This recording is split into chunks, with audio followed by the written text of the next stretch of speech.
Hi there, hope you're having a lovely day so far. Now, I've got a question for you. Have you heard of a doula before? And if your answer is no, well, that's completely okay. And we're here today with our special guest, Renee Adair, to talk all about it and what their role is in this ever-changing landscape during the COVID-19 pandemic. Now, just a little bit about our guest. Renee Adair is the founder and principal educator of the Australian Doula College, the Groundwork Program, and the charity arm Doula Heart Network. Sorry if I can get my words out. Now, Renee first began working with women and babies back in 1994 as a massage and aromatherapist and Reiki practitioner, and in 1998 began studying and working as a doula and a childbirth parenting educator and birth counsellor. And she's been a regular contributor in pregnancy and parenting publications. We're very fortunate to be in partnership with the Australian Doula College, so Kittypedia has just been one of them. Overall, she's done some amazing work, and back into the 2013 also published one of the first journals for the doula research as well. So she's done some incredible work, and we're really, really grateful for your time today. How are you today? Hi, Rachel. Thank you for that epic introduction very much. And thank you for taking the time for meeting with me. Well, you've done some incredible work in this space and for the industry. So, you know, I'm the one that's grateful for your time and your expertise in this. So thank you so much for joining us. And that's kind. and more so than ever, you know that, you know, pregnancy is a time of so much happiness and excitement. Yes. And all that wonder and expectation for women and their families.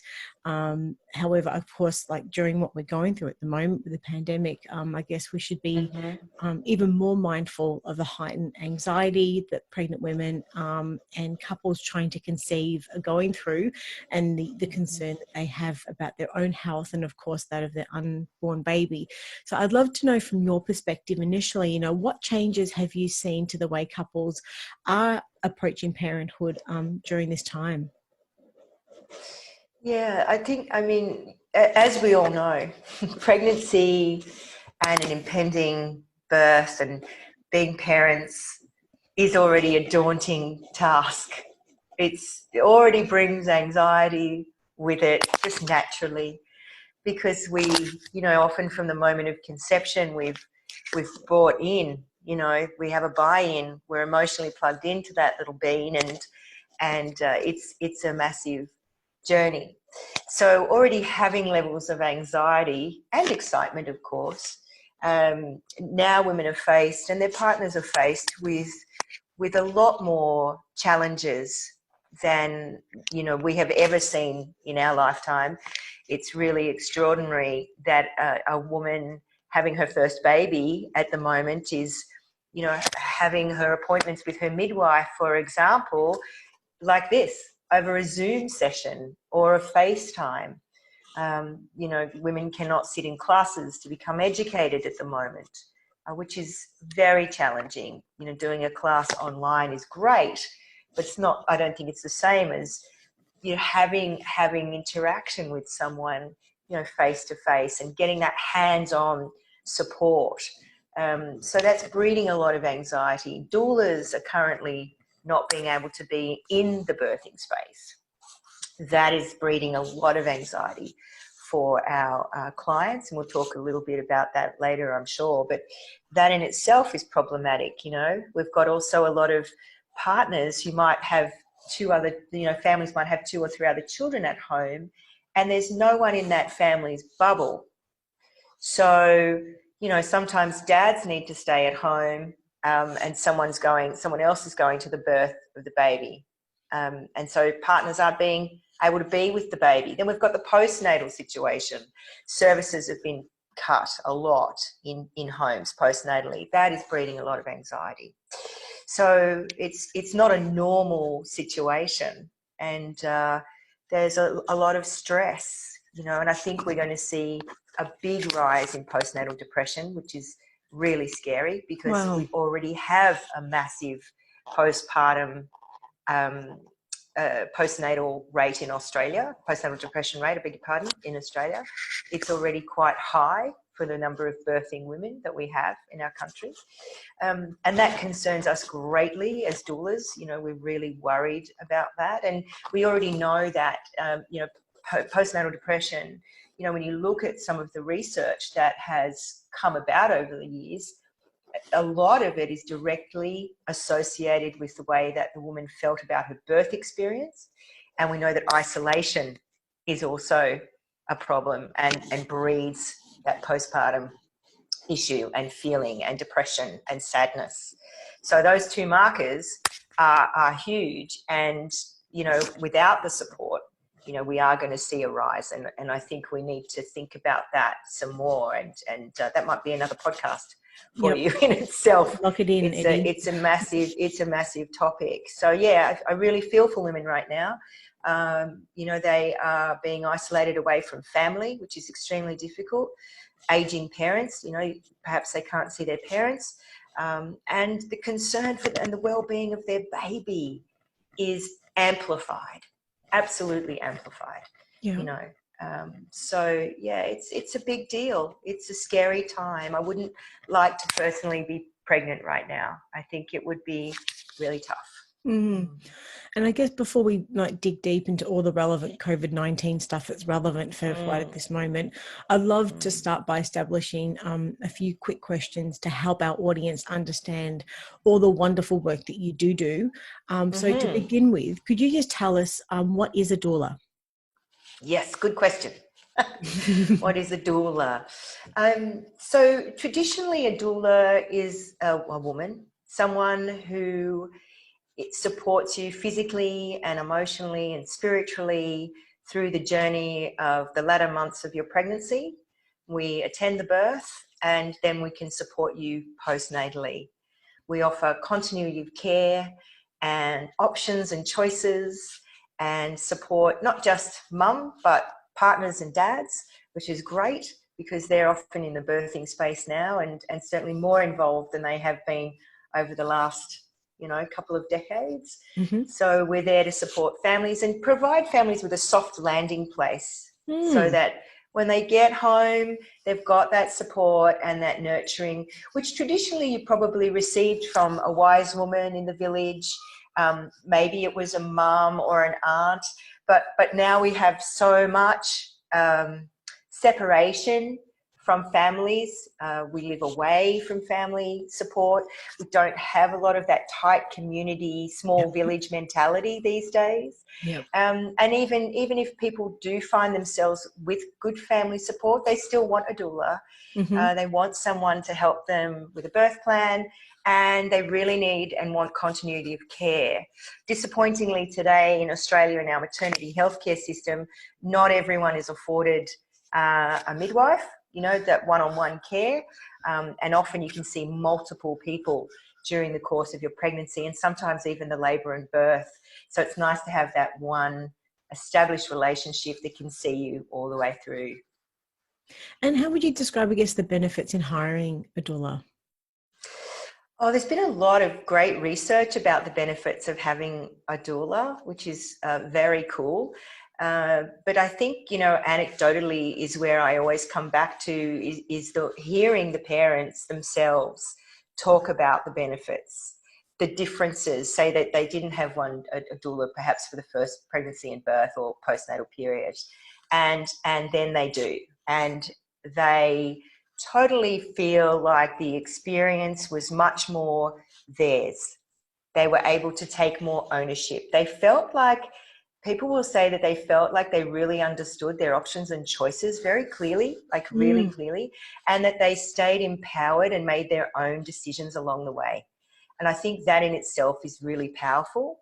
And when I hear women say, for example, their birth plan really does deviate and perhaps their expectations were not quite met, and they perhaps have had an unexpected outcome, but they still feel pretty good when we debrief them, when we get home after the birth, because they feel like they've had some sense of control through that experience. Yes. And that's very powerful. And a doula does that by helping them ask questions along the way, perhaps buying time in the birthing space, making sure that we exhaust all of the options that we know of that we can, so that if, say, for example, a cesarean is required, that mum knows she did absolutely everything she could on the day. Yes. She gave it her all, and the baby just had a different idea, you know? And that just makes you feel better, right? You had a sense of control.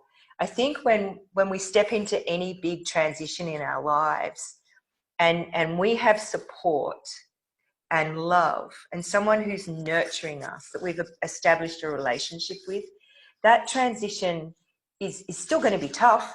It's still going to be challenging, but we know someone's holding us. Yes. And really that is what makes the difference right there. And so, like, when couples are sort of going into the phase of planning of having a baby, and they find that they are expecting, at what stage of the pregnancy should a woman or a couple consider hiring a doula then? That's a really good question. We get I love the calls when we have had calls where women have literally peed on a stick and and said, I haven't told my husband yet, but I really, really, really, really, really want you to come back and be my doula. That's with clients I've had before. And some people will call us very late, say at 40 weeks or 41 weeks, and we've even had some people contact us in early labour. Oh my That's goodness. not ideal. Yeah, not ideal. Our suggestion is around... Hang on for a second. I know, right? I know, just a minute. I'll be right with you. About that 20-week mark is pretty good. 22-week mark is a good time to start to really reach out and engage a doula. For those women who have chosen to have any testing, all of that is out of the way. It gives us enough time to plan out, our appointments with them. And to book any earlier is often very difficult for the doula. Just to promise that I'm going to be there in, 9 months' time down the track. It is easier to work sort of, a little bit more backwards and be like, okay, well, you're 22 weeks or 20 weeks now. I can look at my diary and go, okay, I can put that time aside for you there. So about that time is good. And it's also just around the time that a lot of people are choosing their childbirth education. So we can help with that. It's a good time. It works. And it sounds like it's a very personal relationship that you end up having with a doula. And as you mentioned before, the lady that had just literally peed on the stick, and she's, I want you to come back and be my doula this time as well. So in that instance, is it hard to find a connection, and or do you suggest maybe interviewing a doula? And if so, what sort of questions should couples be asking during that initial phase when they are, I guess, finding the right person for them? It is such a personable job. There's really not a lot of jobs like it, where you get to share some of the most intimate moments with a woman and a couple. I mean, you're going to see her naked, you're going to see her vajayjay. It's all out there in the wind, in the breeze. And it's really important that you have some kind of connection and that they trust you and you believe in them. That's really important. And we always suggest an interview. And if you call the college, we've got a great doula services manager who takes the booking for the client and then really goes about finding the best doula for them. Which is very cool. If you're hopping on the internet and just looking at doulas that are on the internet or Facebook, you can find some awesome doulas. There's awesome doulas everywhere. I do recommend interviewing, and face-to-face. Face-to-face is important. Yeah. And making sure that mum and partner are in that interview, I think, is important. You really, I think, find it very quickly, a connection or not. Because you're already going in thinking this person is going to be at my birth experience. Yes.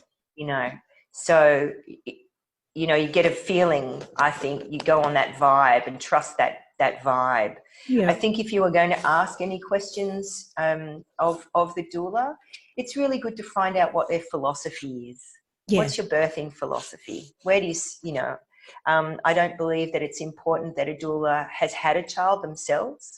And I think that, some of the best doulas we've got have not had children themselves. So I think that's kind of irrelevant. Although some people do want that. They will ring us and say, I want someone who's, been through a birth experience. And it's interesting because, we have doulas who have just had cesareans. We've had doulas who are home birthers. I'm a home birther myself. We've got all kind everything that you can imagine. Younger doulas and doulas who are in their 60s who come to study, and it's the passion that's in us. None of that matters. We're all willing to get out of bed at 2 o'clock in the morning for you, or 3 o'clock in the morning, and be present to you. And that's a feeling. I don't think you can ask a lot of questions. I think you just get the vibe. Yeah. And I've never heard the phrase like birthing philosophy. So what would be a few different philosophies, just to give some scope, I guess, an understanding of what so I mean, for me, it's really that I would believe in you. I would trust you. My philosophy around birth is to trust it.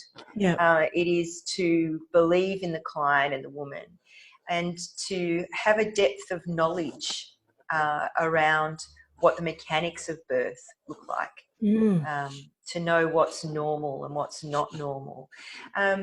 And philosophy can also be around choices and options. There are doulas around who are certainly not in our ilk, but that really don't respect women who choose an epidural. For me, that's really uncool, because it's not my experience. It's not my experience. If you want to have an epidural, if you want to have your baby hanging off a chandelier, I'll get the ladder. If you want to have your baby in a theatre and have a cesarean, we'll have the best darn cesarean possible. I'm going to make that happen. It's going to be awesome. So my philosophy is really, it goes back to the client. What do you want? What's important to you? But you might pick up, if just by asking that question, you might pick up that the doula, might have some negativity around the fact that maybe you're wanting to choose an epidural straight up. So you're not going to go with that doula. Yeah. So, and these are the types of things that you typically discuss in prenatal meetings, or what else would you typically discuss? So really in those meetings before labour and birth, we're building rapport. That's probably the biggest trick, is to really build a lot of rapport and trust, have a lot of fun. And we work through the birthing plan or wish list or preferences that the client might have. And that gives us an opportunity to really start to unravel what their vision is, and what they're wanting from this experience. And it might be that she doesn't want to feel any pain. Great. Let's write that down. Let's make that happen. And it might be that she's the woman that chooses to have the water birth, with the dolphins playing in the background, and chimes and candles and all of that stuff. And that's also fine. So that gives us an opportunity then to really nut out an ideal scenario for them. And then I can speak to that during the labour.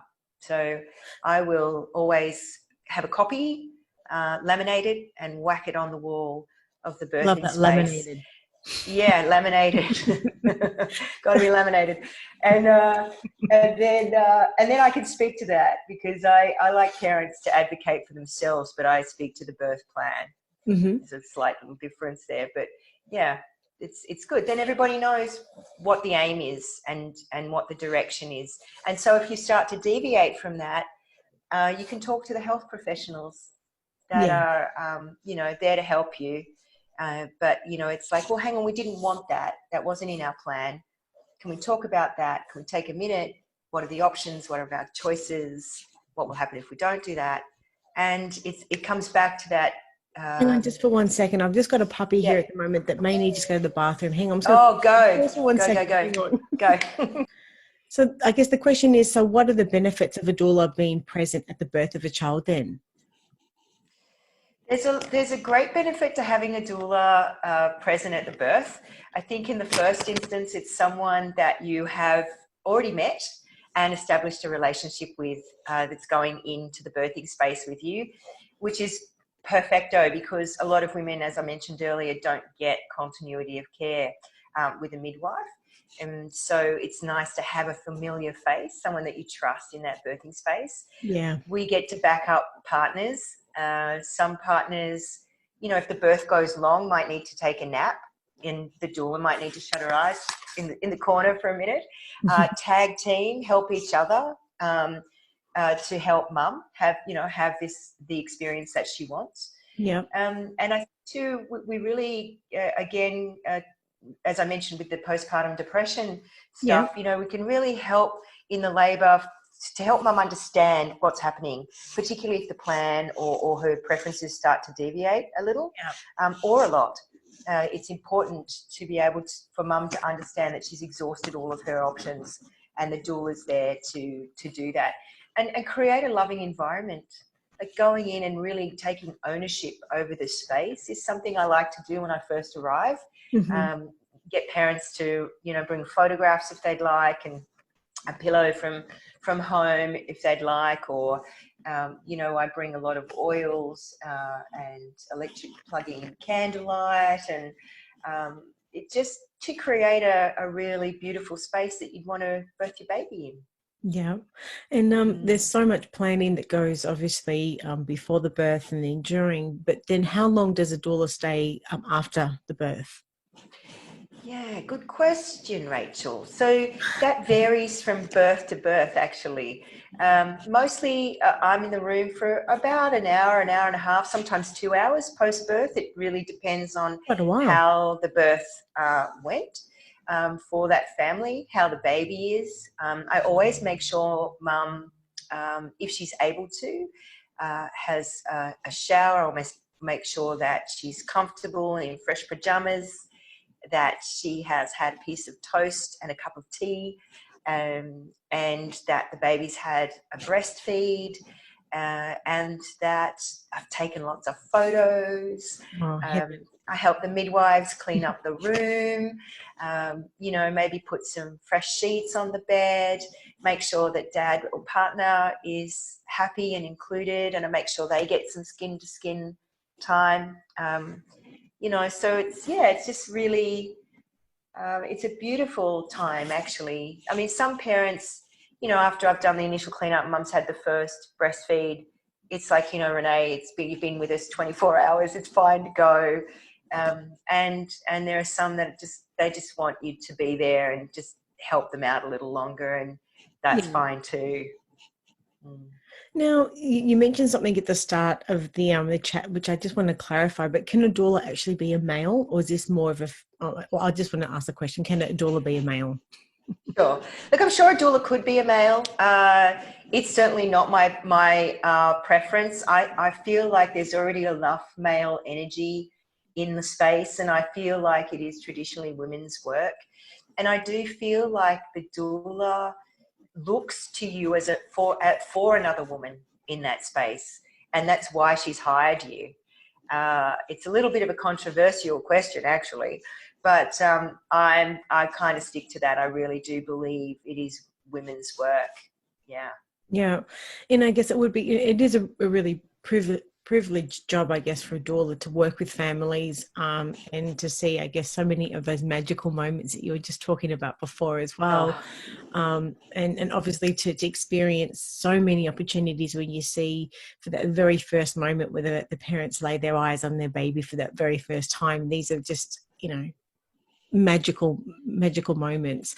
But I guess along with that there are sort of added pressures and stresses to the job currently at the moment.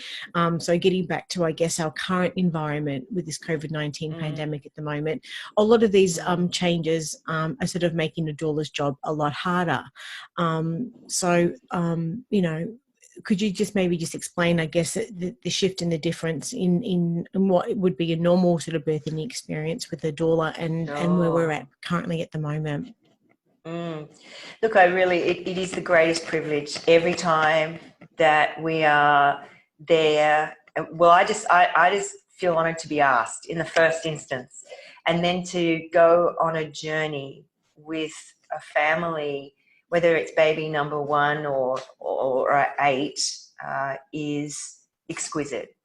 It is, I think, hands down one of the best jobs in the world, and it still brings me to my knees, that moment when parents look into the face of their beautiful little baby and what they've made and created together, and it just takes your breath away. And I'll never forget that moment for myself, at my the birth of my son and daughter, and you never do.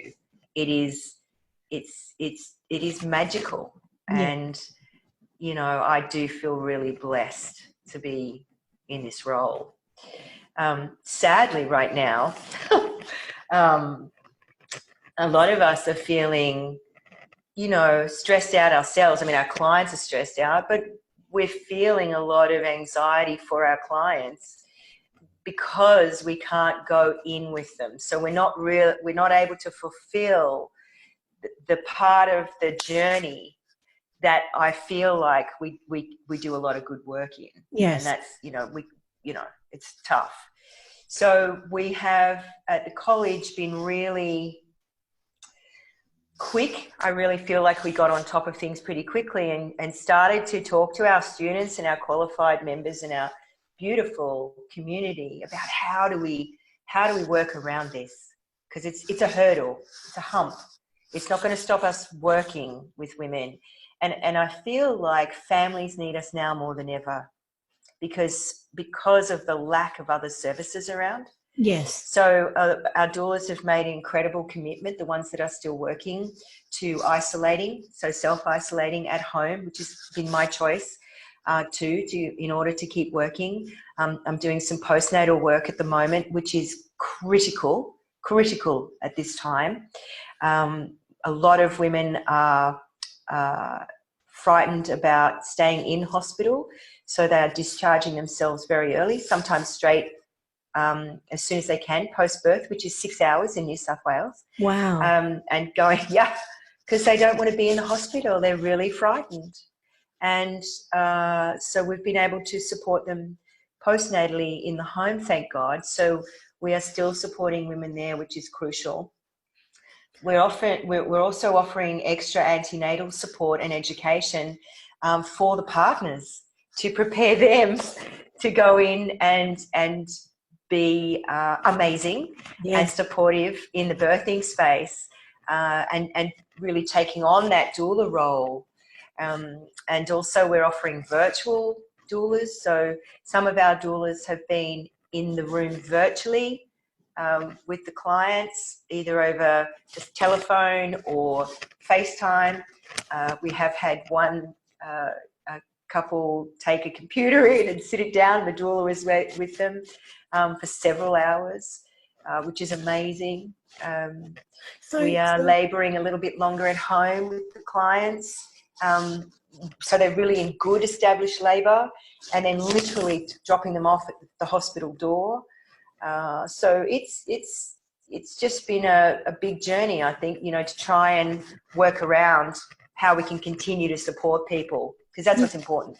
And have you seen a shift in the amount of people actually opting now for a home birth as opposed to a birth in a hospital? It's been huge, absolutely huge. I think my midwives, I saw somewhere this week, actually, an independent midwifery group, they have had an increase of 500% of inquiries. 500. Yeah. And we've had a lot of our doulas move over from supporting hospital births, and the couple has decided to look for an independent midwife and move to a home birth. And some of them at 39 weeks in their pregnancy. Oh my goodness. 38 and 39 weeks. Yeah, incredibly stressful decision to make, but an important one if you feel like you're going to be safer there. Your choices around birth must always be around where you feel you're going to birth best. And what does that look like? That looks different for everyone.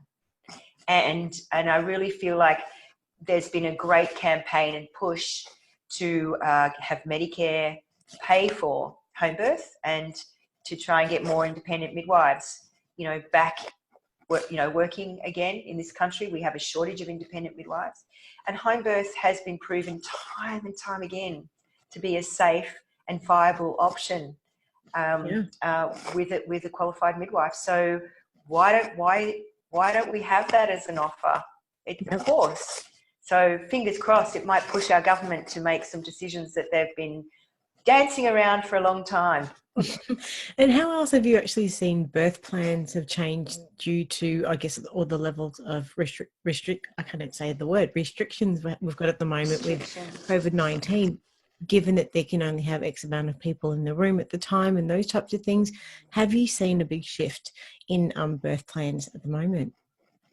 I think there's probably hasn't been a massive shift. There's certainly been a shift, and it's been more around, I feel like, women's decisions around, do they want to do that? When do they want to leave the hospital? When do they want to arrive at the hospital? And they want to say, I want to arrive late.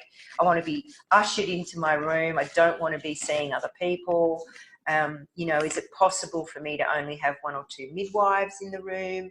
And how early can I leave because I don't want to go to the postnatal ward? So these women don't want to be exposed to other women, potentially, or COVID potentially. They might have to share a room. Their partners might have very little visitation. If there's other children, siblings can't visit in the postnatal ward at all. So it's those kinds of decisions that they're really having to think about, and postnatal support as well. And I think really when we're talking about the birth plan, how we're negotiating is really around the partners stepping up to be that advocate in the room. I was just about to ask that question. Yeah, actually. And what does that look like for you, man? Like where are you at with that? And whoever that partner might be. So really empowering them to understand, what that experience might look like, and then what's normal. Yeah. So with with doulas not being able to attend the labour and the birth and hospital, in the hospital, and partners having to step up, as you just said. So what advice do you have that you could give them as the main support person in the room? I think some of the most important issues of discussion that we've had has been, particularly if it's baby number one, so they have no experience at all, and feeling very out of their depth.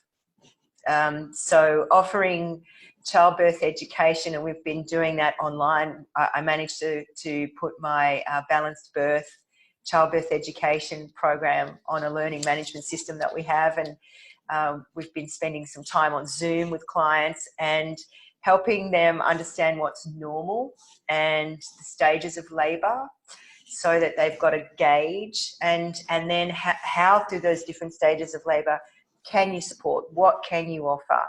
So really teaching them a lot of acupressure, reminding them they can use the bath, the shower, rocking, dancing, reminding them to eat and drink themselves. So often new support people will be offering the woman,